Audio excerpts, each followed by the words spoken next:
belangrijkste nieuws uit Curaçao in het Nederland. Access Journaal, vers van de pers.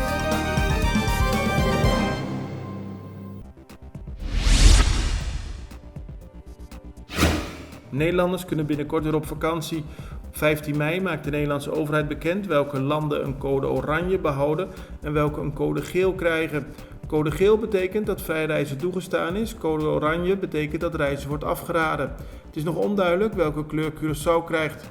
Als Curaçao de code oranje behoudt, ligt dat aan de druk op de zorg door de coronapatiënten en de beperkte IC-capaciteit op het eiland, zo melden ingewijden in Den Haag.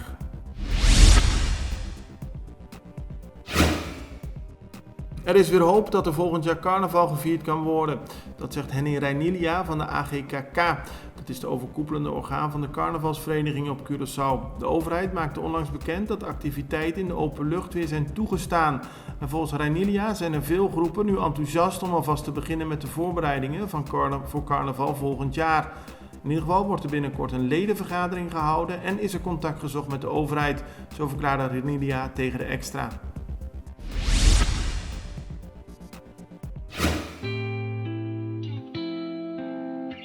Agua y corriente é essencial para nos vida diário. E pensei em Aqualectra, ta honra de por servir e de contribuir no bem-estar duradouro de nossa comunidade. Nós que chamamos danke para cumprir carga sempre conosco. E que outra maneira para mostrar nossa gratitude, oferecendo uma compensação.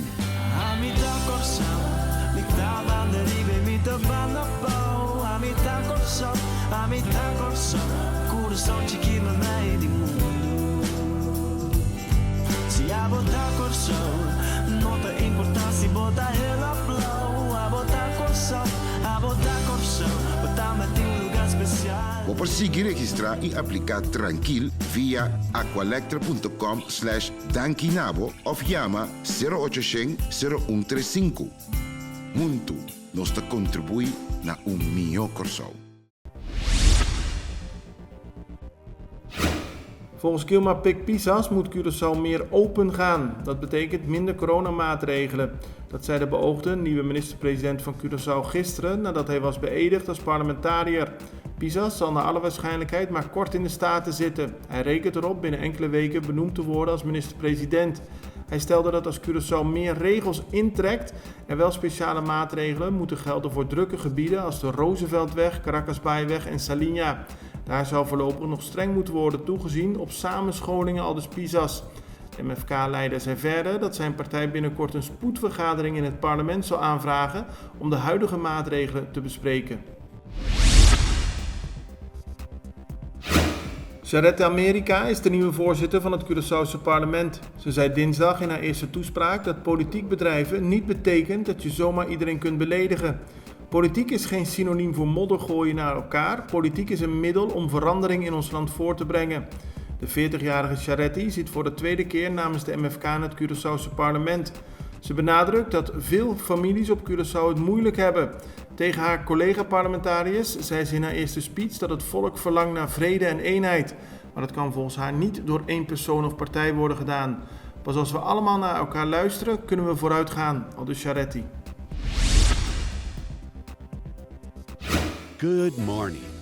Start your day the right way. The Greenhouse Restaurant is now serving breakfast. Come and enjoy the refreshing and relaxing morning from our famous terrace. Serving the best omelet, fresh juice, hot coffee, and more. Try our new breakfast menu at the Greenhouse every morning from 7 to 11. Visit the Greenhouse Restaurant to give you the best service you deserve. Volgens diverse geruchten zou Guus Hiddink zijn geveld door corona. Daarvoor zou de Curaçaose voetbalbond Patrick Kluivert willen benaderen om terug te keren als bondscoach. Binnenkort vinden er weer wedstrijden plaats van het Curaçaose team en daarvoor is een coach nodig. Of Hiddink daadwerkelijk geveld is door corona en niet naar Curaçao kan komen, is nog niet bevestigd. In blok 7 in de SDKK-gevangenis werd gisterochtend een gevangene door een medegevangene in zijn linkerbeen gestoken. De steekpartij zou het gevolg zijn van een flinke discussie tussen de twee mannen. Het slachtoffer is met spoed naar het ziekenhuis gebracht, waar hij in het speciale gevangenisgedeelte is opgenomen voor behandeling. De verdachte gevangene zit een celstraf uit van 12 jaar voor een moord die hij pleegde in Nederland. De Arubaanse regering maakt zich zorgen over de teruglopende belangstelling voor vaccinatie tegen COVID. Binnenkort komt er een nieuwe campagne om de nog niet gevaccineerden over de streep te trekken. Dat meldde de regering gisteren. Momenteel heeft rond de 56% van de bevolking op Aruba 1 of 2 prikken gehad. Maar terwijl er tot voor kort lange rijen wachtenden bij de vaccinatiecentra stonden, komen er nu maar tussen de 300 en 400 personen per dag opdagen.